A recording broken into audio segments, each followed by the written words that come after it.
Right now, somewhere in the world, a dog is asleep on a kitchen floor, legs twitching, breath quickening, making small sounds that almost sound like whimpering. Its owner will look over and say it's dreaming about chasing something, and they'll smile and go back to whatever they were doing. But what if that's not just a cute assumption? What if the dog is actually somewhere else right now? And more than that, what if the question of whether animals dream is actually a question about whether anyone else besides you has an inner life at all? That's the one that should keep you up at night. In the 1950s, a researcher named Eugene Asarinsky was studying sleep in humans when he noticed something strange. During certain phases of the night, the eyes of sleeping subjects began moving rapidly beneath their closed lids, back and forth, like they were watching something. He called it rapid eye movement sleep, REM sleep. And when he woke people up during these episodes, they almost always reported vivid narrative dreams, not vague impressions, stories, scenes, experiences that felt completely real until the moment they ended. That was the discovery.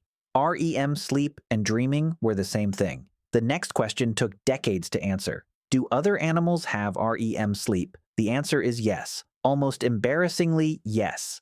Cats enter REM sleep. Dogs enter REM sleep. Rats, mice, hamsters, birds, reptiles, and even some fish show sleep states with the same physiological signatures: reduced muscle tone, rapid eye movement, elevated brain activity. The brain during REM sleep in almost every species studied looks almost identical to the brain when it's fully awake. The body is paralyzed, the mind is running. But running what? In 2001, researchers at MIT did something that changed the conversation entirely. Matthew Wilson and Kenway Louie were studying rats running mazes during the day. They implanted electrodes into the rats' hippocampuses, the region of the brain most associated with memory formation, and recorded the firing patterns of individual neurons as the rats navigated. Each position in the maze produced a specific, identifiable pattern of neural activity, a kind of neural fingerprint for every location. Then the rats went to sleep. During REM sleep, the same patterns fired, in the same sequence, at nearly the same speed. The rats weren't just sleeping, they were replaying the maze, running it again inside their own heads while their bodies lay completely still. Wilson described it as watching a memory movie. The rat's brain was taking the experience of the day and running it again in sleep. That's not a reflex. That's not a bodily function. That's a brain reconstructing an experience it already had. But here's where it gets complicated. Replaying a memory isn't the same as dreaming. When you dream, you're not just reviewing your day like security footage. You're inside it. It feels like something. The color of the room, the fear when something goes wrong, the specific texture of an experience that isn't real, but registers as completely real while it's happening. The rats were clearly doing something during sleep. Whether there was anyone home to experience it is a different question, one that's much harder to answer. Except then came the birds. In 2000, researchers at the University of Chicago were studying zebra finches, the small birds famous for their complex, learned songs. Young zebra finches learn to sing by listening to adults, then slowly practicing until they can reproduce the song. It takes weeks of repetition. It involves a very specific region of the brain called the HVC, the higher vocal center. During sleep, the HVC fires. In the exact pattern it fires when the bird sings. The bird is singing in its sleep. Silently, with no sound coming out, the motor neurons that produce the song are running the whole sequence while the bird lies still. It's rehearsing, practicing a skill it's still learning, in a state where no one can hear it, with no feedback and no correction. Just the song, running in the dark.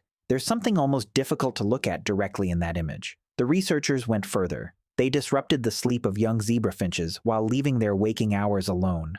The birds whose sleep was disrupted learned their songs more slowly. The ones who slept normally, who ran the song over and over in the dark, learned faster. Sleep wasn't just rest. It was the practice itself. The lesson was happening in the dream.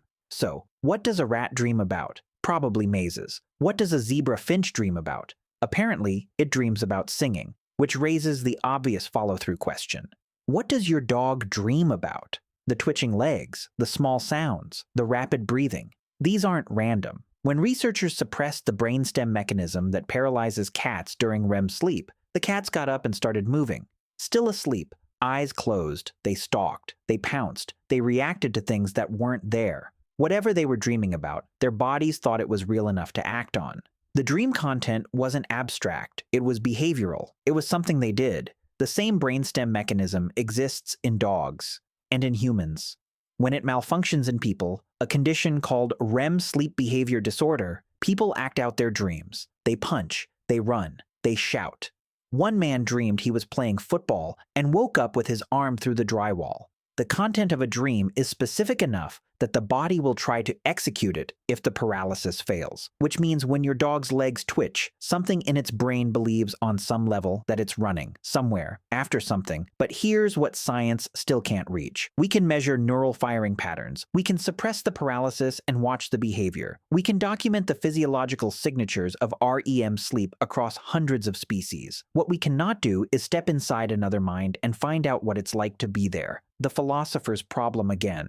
Is there something it feels like to be that rat running the maze in its sleep? Is there an experience of the zebra finch's silent song, some version of what it's like to hear music in your head? Or is it all just biological machinery running maintenance in the dark, with nobody inside watching it happen? Some researchers think the question itself is slightly wrong. Daniel Dennett, a philosopher of mind, has argued that even human dreams might be less experiential than we think, that the vivid narrative quality we attribute to dreams might be largely a story we tell ourselves after waking up, a reconstruction rather than a recording, that what we call dreaming might be more like a process than an experience, even in us. If that's true for humans, the gap between what's happening in an animal and what's happening in us might be smaller than we assumed, but in a direction nobody expected. What we do know is that sleep is not passive. Across almost every species with a brain, something happens during sleep that looks nothing like simple rest. Neural activity, memory consolidation, skill rehearsal, emotional processing. The hippocampus in humans during REM sleep is, in some ways, more active than it is while awake. The brain isn't shutting down. It's doing something it apparently cannot do while the world is demanding its attention. And it's doing it in animals too.